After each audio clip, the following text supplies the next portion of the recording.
Yeah, and then they trying to kill my mom. So What? they trying to execute my Oh, mom. she was trying to they were trying to execution. Yeah, they trying to execute my mom.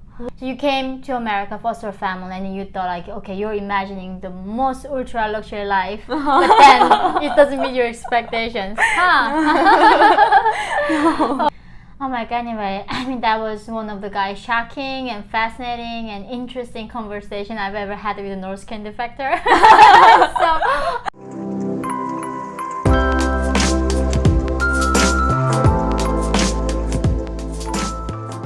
hi everyone, welcome to Voice of North Korea. So today I have a special episode with a special guest. I had Evelyn in my channel previously and we did a lot of the lives, but today I think we are going to tell her journey to freedom. You know Evelyn, she's cute and lovely, but I don't think you really know what she went through to be free. And today is that time we are going to talk about her personal story and her journey from North Korea to America. So Evelyn, welcome. Yeah, thank you. It's an honor to have you here. Yeah. So I want to start with where did you born in North Korea? I was born in North 함경북도, 청진시. Oh, so it's like a very wealthy. It's a city, Big right? Yeah, very Yeah. wealthy and big city. A lot of motorcycles and cars also and 달구지. The ox cart. Yes, My favorite ox cart. transportation. Yeah. Oh, so you were born in Cheongjin, and did you go to school? Yeah, I went to school. I went to kindergarten and then middle school, high school. Yeah, that's all I went through. Oh, Yeah. so you went through most like North Korean education system, because I didn't really do much schooling. But you went through the most of the entire education system. Right. Oh, so what did you learn?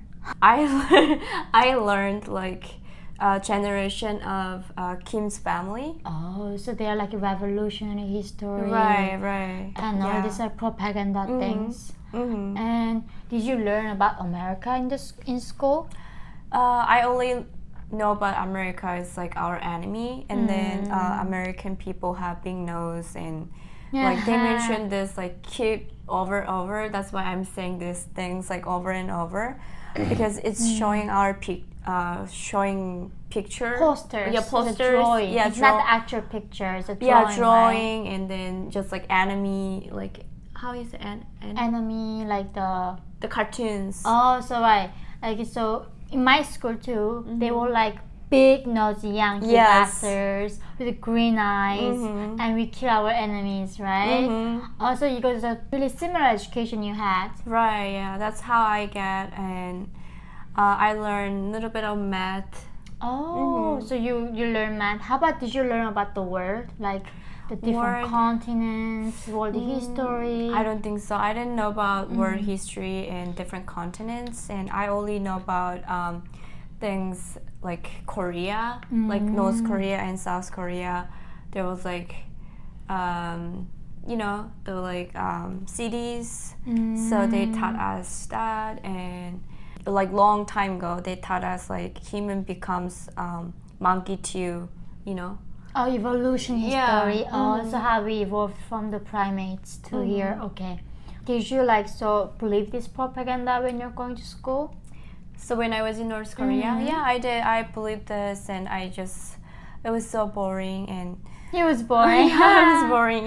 Like school is not fun and not my favorite thing. So, but I was there, and I have to learn about this, and if I don't, it can be a big problem. So I was there all the time, and I was part of singing group.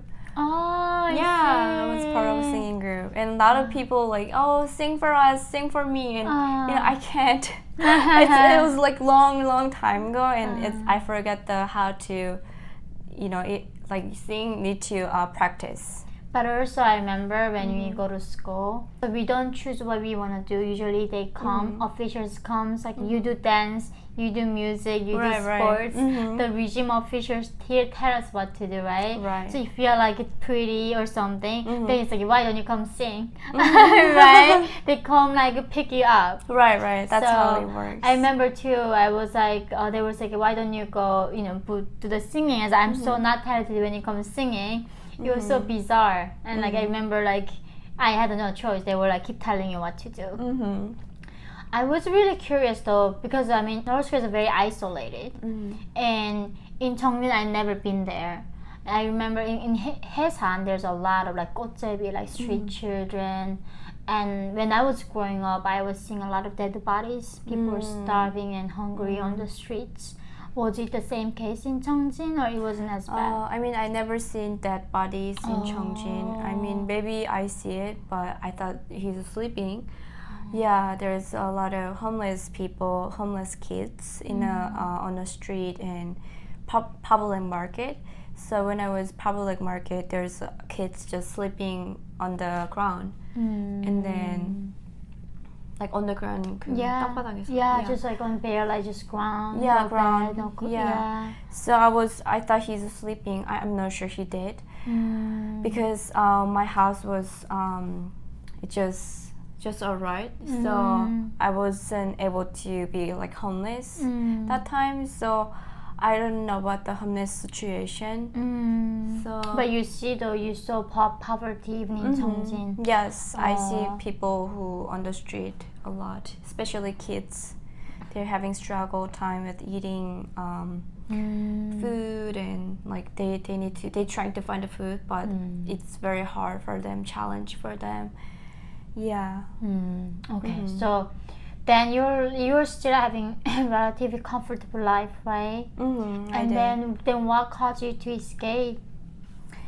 I mean, like I want to see outside the world, and my mom brought a lot of stuff from China, like furniture and. So she was trading with China. Yeah. So she bought stuff from North Korea and bring stuff to China. It's like back and forth. So that's how it goes. And then she brought a lot of stuff like South Korean clothes and Chinese furnitures, and so she was trading. And she was trading. So you knew about the West outside the world. Yeah, I know about outside the world because the like pretty clothes and pretty furnitures and nice car and like all those stuff. So that made you wanna like escape from North Korea. That's what made me to escape, because I wanna see like better life and better lining, and North Korea we don't have enough electricity, so not enough water and not enough electricity, and everything is not enough. So also environment is always the same. There is nothing like buildings, like tall buildings, and like mostly same. Everything so everything is like there's no innovation. Not innovation, and so I feel like it's so boring, and I just want to see a better life. And especially like my mom, she went to China so many times. So I went with my mom. So you escaped with your mom? I escaped. Which river did you cross?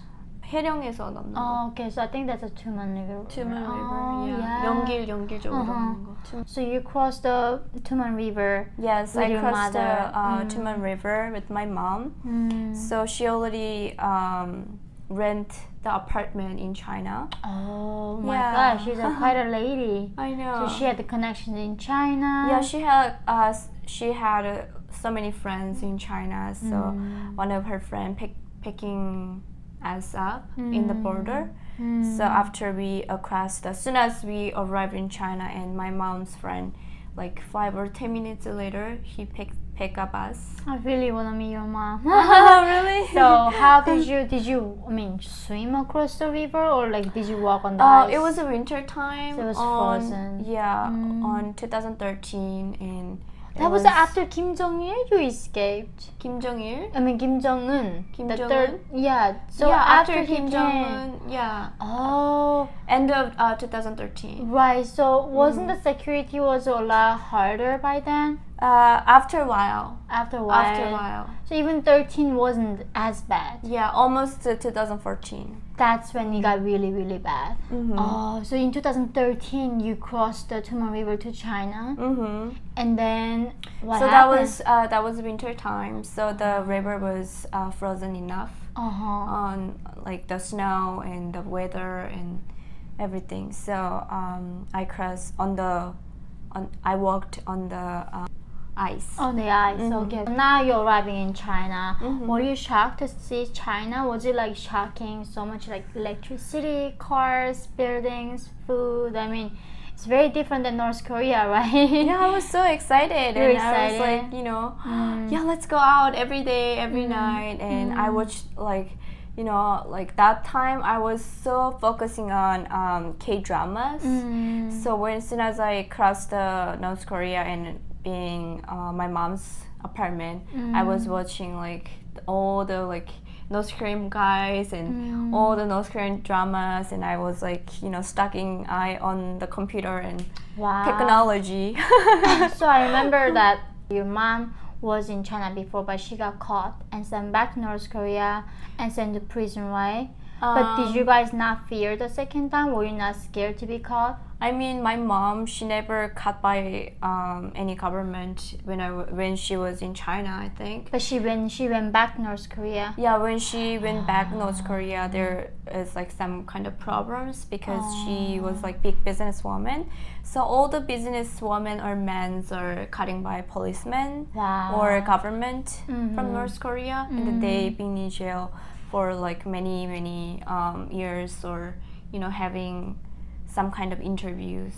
Oh, so your mom was previously working in China and going back and forth legally with a paper, work permit? Yeah, work permit. That's why she had no problem getting caught in China. No. So initially she went China to have work in China, going back and forth as a businesswoman. But when she went back to North Korea, they were investigating her and sending her to prison. Right, some kind of reason. How many years was she sentenced? She was like 4 to 5 years, I think. Jeez. Was she serving all the terms there? Yeah, she was there all the time in a jail, in Australian jail, and I never seen my mom since when she went there.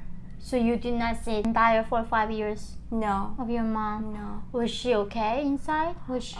She wasn't okay, and she doesn't talk about this to me that much. Yeah. So, and I don't want to ask her, and I don't want to bother her. So I don't keep asking her. But I heard a little bit of stories, and they hitting, and then they use curse, and and then they trying to kill my mom. So they trying to execute my mom. Oh, she was trying to they were trying to execution. Yeah, they trying to execute my mom. Why? I don't know, some kind of crazy business regime. thinking. Yeah. Yeah, it's a crazy regime. So and then but second time when you guys were going to China, that was defecting. You didn't have the permit. After she soon as got out of North Korean jail, and she decided to go to China with She was escape. Yeah. This time was escaping. Not with a permit to go there. No. But you guys were not scared in China because they're so brave. I mean, I never been to jail in whole my life, and then my mom went to jail. Just like that time, and so I wasn't scared, and I was little kids, and I was like 17 or 18, and I didn't know about outside the world because I don't know how to earn money. I don't know how to connect with people, and just I was like just normal North Korean kids. So and then my mom and I across the border, so she paid a brokers. She doesn't pay brokers. It was like one of her friend like law, like Mm. what's that called? Like who are working government? Oh my god, in Chinese law enforcement. No, Chinese. North Korean Korean. guards. Okay, North okay, Korean, like who are working government office, and she knows how to way to across the border. So, she connect with him, and then she pay for soldier. Oh. So I saw she give him money for like couple of $100 in US dollars. So, and I see that, and then the soldier, we lied to him. Like, I think my mom, she lied to him. We're not gonna come back. Yeah. They do that. Yeah. I know. So Yeah, these guys and will not let you actually, go. like, she didn't tell him like my mom gonna bring me with her, like you know, and then he doesn't know about like I'll be there, and then and then randomly like I was there, and then he was so surprised. Who is she? Yeah. And then like, oh, she's my daughter, and she wanna see China a little bit, and then we will come back all together. Yeah. And we never come back to Right. North Korea. Yeah, that's how Wow. we crossed the North Korea border to China. So how long were you in China? I was there in a 7 days a week, only 1 week. So you really didn't like see the like full terror from the Chinese, like the the police. Right, I didn't see. I mean, I saw policemen, but one of my mom's friend is police. Chinese policeman. So I need to talk to your mom how she did it. But okay, that's incredible. So she had a lot of connections. Yeah, she had a lot of connections. Then she was helping. You guys were escaping through Thailand, I guess. Not me, just by myself. And after 7 days, I would stay with my mom, like watching all the like Chinese cities. I mean, I was like touring around, not a lot, but just a little bit. I went to Spot, and I went to market, and I bought a lot of clothes from China. I was shopping and spending money there, and I having fun time with her. And then after a while, okay, so 7 days later, and my mom knows the way how to get to the America. So that's how I come by myself. So I ride the bus first. There was like 2 floors, but you can sleep. There's a bed, not the seat, just like sleeping. Yeah, I know what you're talking, because like in China, the country is so massive. When you travel, it takes like sometimes days in the bus. So make the bed for you so you can lie down and sleep. Yeah, but I didn't know about that. So you did not have a guide with you going there, or there was a broker. there was a broker. There was broker, and when I was get there, and there was like all the random people showing up. So I took the bunk bed, 2nd floor, and I saw like bottom floor. There was like a North Korean man. I can tell because his fashion and how he act and how he Very doesn't dark speak. skin, Dark so much skin, tan, skinny. Yeah, he was like tan and skinny and mustaches. Yeah, when you see North Korean men are very short, tan and skinny. Like you know, like they don't have energy, just like you know, Such sitting a there. hardship, yeah. And he doesn't talk anything, and I can tell. I don't think so. He can tell me like I'm from North Korea. I was so different. I trying to be Chinese girl. So after this journey, did you go to Thailand then? So after that, and I went to Cheongdo. Qingdao.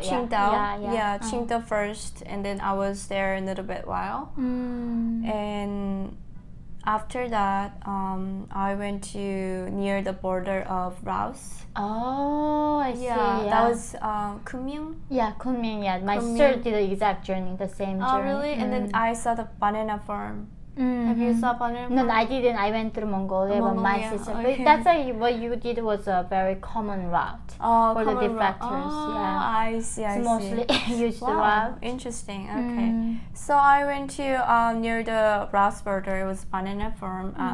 I never see banana farm in my life, and I was so interested. And when I was in North Korea, I ate bananas, and I ate the dry bananas too. Wow. And I didn't see like real banana farm. I see. Yeah, and I didn't know about like how banana is growing, Mm. but it was so interesting to me, and it just like like this, Yeah. Yeah, I was so interested, and it was a farm, so there's like a lot of peaks and mountains. So I mean, I was so surprised. Like those Chinese men are riding motorcycle to up there, like the mountain. So after all of this, then after Laos, where did you go? So after like what's that called? The banana farm to Laos border. So I crossed that, and I went to Laos border to Thailand border. Yeah. That's how I crossed the. So eventually you did go to Thailand, Mm-hmm. and that's when you went into U.S. Embassy. Mm-hmm. Because I mean, I think after 2007 or 8, that's when the U.S. started to accepting North Koreans in Thailand. Because until then, the U.S. didn't really accept us. But before you, there are a few people came to open that door. How many people were you together in that? U.S. I think it's 10. Oh my God, 10 defectors in the U.S. Embassy. How long does it take for them to process you? It depends. Like if they have some relatives who live in America, it takes 3 months. For me, it takes 10 months. That is short. Some of them stay 2 years. Yeah, I even know. 2 years is like not enough to be processed. No. So you were there for 10 months in Thailand, and then you finally Got into America. Coming to America. Where did you fly to? So I fly to there was Thailand to Bangkok to South Korea first. Oh, in Incheon. Yeah, Incheon Airport first. Oh. Incheon Airport to Los Angeles first. Oh, LA. Incheon to LA. And LA to Chicago. Chicago to Denver. Lady, you've been around. I know. It was wow. It just like there's some North Korean defectors who go to LA, and then some go to Chicago. So you ended up in Denver, Colorado. Denver, Colorado. You ended up in Denver, Colorado. I love Colorado. It's a beautiful state. Yeah, so I was in Denver for 3 years. Okay. With foster family. They're American. So what were some culture shocks? Do you have some examples? Oh, when you came to America for the first time? Okay, so the culture shock was eating apple pie and then wearing the shoes. Shoes? Yeah, like shoes in your house. Ah, right. Yeah, and then that's and funny. also like my foster mom, she brought me the like used clothes. Yeah. Used clothes, Yeah. Like someone who wear it and then just give the shop and then sell their clothes. So it's a used clothes. So I was shocked about it. Like I thought I'm going to wear like everything new. Ah, really? And I mean, I was my house was good enough. So I mean, like they're in North Korea. We do have used clothes to sell other people, but like but not like many people do that, especially like rich people. So my mom, she was in China, and I told my mom about this, and then she brought me like I think one suitcase of everything new clothes. Oh, I know. So I'm wondering though, why? So you were so well off in North Korea. You wear everything new, right? You guys were not wearing a lot of food. And I saw some pictures. You definitely had a great life there. Why would you choose to escape? It's so risky. You're literally risking your life, especially when you're trying to go to South America. If you get caught, you know that it's public execution. I mean, I didn't know about that. Oh, so your mom tricked you? Didn't tell you the consequences? No. Oh my gosh, she's really. So you did not know if you get caught in the middle. Oh, she told me that. America. She told me that like if we caught by government from North Korea, just blame me, not you. But still though, if you knew that you were going to America or South Korea, that is like concentration camp. I didn't know. Oh my I didn't have God. any information, so that's why you could be so have fun and yeah, enjoying. I was enjoying, and then I was like, having fun. Oh my god! Oh yeah, new culture. Hi everyone, My gosh, you're so. I mean, this is like so unheard of. I'm like, okay, great. So your mom took the entire like the risk and the wanting the whole show. So she was saying if you get caught, because she didn't want her to be blamed, just blame me. I did the thing. I did think. So wow, what a lady. So you came to America, foster family, and you thought like, okay, you're imagining the most ultra luxury life, but then it doesn't meet your expectations, huh? Okay. So what else was there some other shocking thing for you? Shocking thing was it's harder than North Korea. Why? In what way? This is so interesting. Because This is so interesting to me right now. like when I was in North Korea, I was too young and I didn't care about nothing, and because I don't know about how to care things. And I have family there, and then I have life there, and like I thought that's my life. But here in America, I have to do everything by myself. And like there's no family, new culture, new language, and new food, and new stuff, new technologies, and I don't even know how to using the machine and laundries and like every detail process. I didn't know about it. Yeah. So that was hardest thing ever. And I had a job here in America. My first job was cashier. Oh, Yeah. at the grocery store? Yeah, at the grocery store. I love it. Yeah, I mean, it was okay. I would never do it. Really? I mean, I'm doing something different now. So I like my job now. So I don't want to go back to do the thing I don't want to do it. So that's the most hardest thing, and I feel like I'm getting into adults. Like my mom, she said, just blame me, not you. Yeah. I was kids that time, but now I'm adults. So taking care of myself and trying to think about future and trying to think about metro. So that's the hardest thing, I think. Same as other American guy, same as American people here, I think. I mean, for me, what I learned is that when I went to South Korea, people really work hard. And in communist North Korea, people really don't work hard.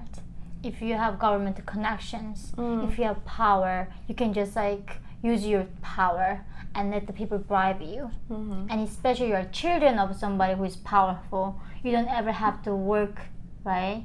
And then when I came to America and South Korea, people in this system gotta work a lot harder. And I think that is fascinating, like how now for the first time you're coming to America, you have to learn how to work. I think not harder than South Korea, I guess, because people. I went to South Korea for the first time, March to June. This year, 3 months. This year, and I saw people how they work hard, because especially like who go to bigger company or work at companies, so they up to like 12 o'clock and. First year, just like not that much, right? I think. Yeah, but it is true. Like being free is not easy, and it comes with a lot of responsibility. And I do also remember, like when I became free for the first time, it wasn't the easiest thing to adjust. It took some years of hard work to adjust to the new system. But now what do you think? Do you think North Korea is better or America is better?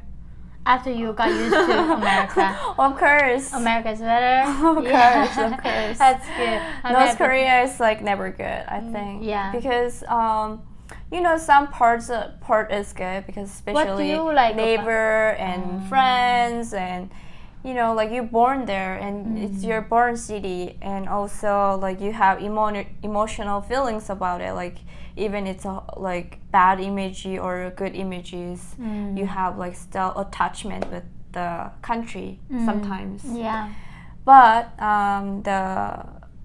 the government is how they control people, and all this thing is not. I don't think so. It's good. Yeah, we don't like controlling. Yeah, you don't like the control. We don't anymore. like the controlling. Now Everybody don't like controlling. Now you taste the freedom. You don't want to go back to that. The paranoid regime controls every single thing that individuals do. Oh my god, anyway, I mean, that was one of the guys shocking and fascinating and interesting conversation I've ever had with a North Korean defector. So I mean, myself, I'm like, what? Entire my time I was been wondering that, but Evelyn, I think the fact that how capable your mother was, and I also heard what she went through, partially what she went through in North Korean jail, and in order for you to have that comfortable life and never see the darkness, I'm sure your mom had to deal with a lot of darkness in the behind. So, yeah, she's a hero. I really want to meet her someday. And Evelyn, now so what do you do now? What do you passionate about? I mean, my mom. You. So we can introduce your work. So how we can people follow you and support you? Yeah, sure. I have Instagram, and I have all the what's social the handle medias. name? What's the handle name? Instagram. Evelyn Jeong 614 is my birthday. I will attach a link in below. Okay, sounds good. Yeah. And you have also YouTube channel now. Yes, I do have YouTube channel for Evelyn Jeong, and I do English there. You do a lot of vlogs. Yeah, I do a lot of vlogs. Yeah, I love that. How you go to different places. Do you watch it? Oh yeah, of course, really? baby. Yeah, I do. I'm a big fan of you. So yeah, guys, for me, I'm very opinionated activist, but with Evelyn, you can just like easy breezy, relax, So I think that'd be because really... of my mom. My mom have darkness. That's why I have brightness. That's great. I really admire both of you. I mean, even what you went through, like for average, even American South Korean girl to like leave your country, escape, and it cannot be easy. What you went through is not the easy thing. So the fact that you can be like so light about it now and like laugh about it, it shows your strength. So Evelyn on Instagram, and you do TikTok, no? I do TikTok. I do TikTok. You're a good dancer, but I've been seeing your dance clips. It's been cute. And now what do you want to see? Like, how do you want people to view North Korea? To end the note. Oh, and the note. What do you want people to know about North Korea as our country? For our country. I feel like people who live in North Korea, they need to see outside the world. So they how here in America is free, but there also it's hard too. Living situation and connection with the people and having friends and like new culture, and even South Korea is the same thing. South Korea is like much developed than North Korea, so totally different than North. So language is the same, most of the similar things, but they use the English, and like most of North Koreans, they don't get it, So I want to talk about this, people who live in North Korea, I wish they have like more know about outside the world. Yeah, I mean, beautiful clothes and like hairstyle or like technologies and the buildings and Yeah, people have no clue what the rest of the world look like who living in that darkness. Pine trees. In North Korea, we don't have pine trees. Oh, that's cute. So I never know about pine trees, and I love pine trees. I saw South Korea have pine trees in Jeju Island. Yeah, South Korea got everything. Everything. Anyway, that was so interesting to hear from your perspective, and also, of course, we all want people to know about freedom and what we have here. So yeah, thank you guys for supporting me and this channel and supporting Evelyn. We hope, what I'm trying to do is really showing the world I mean, not every North Korean coming from there is activist, unlike me. Mm-hmm. And they're like really just like average people like Evelyn, who finds joy looking at a pine tree, who just wants to wear the beautiful clothes, right? Those people don't care about politics. They want to be free. They just want to be like just human being with reaching their full potential. Mm-hmm. So they're like lovely people, like all of us. There's so much diversity between North Koreans, and their life experiences are so different. So I hope this was helpful for you to understand bigger picture of our country. Mm-hmm. And I cannot wait to see you guys in next videos. And we're gonna say bye now. Bye. Love you. Love you.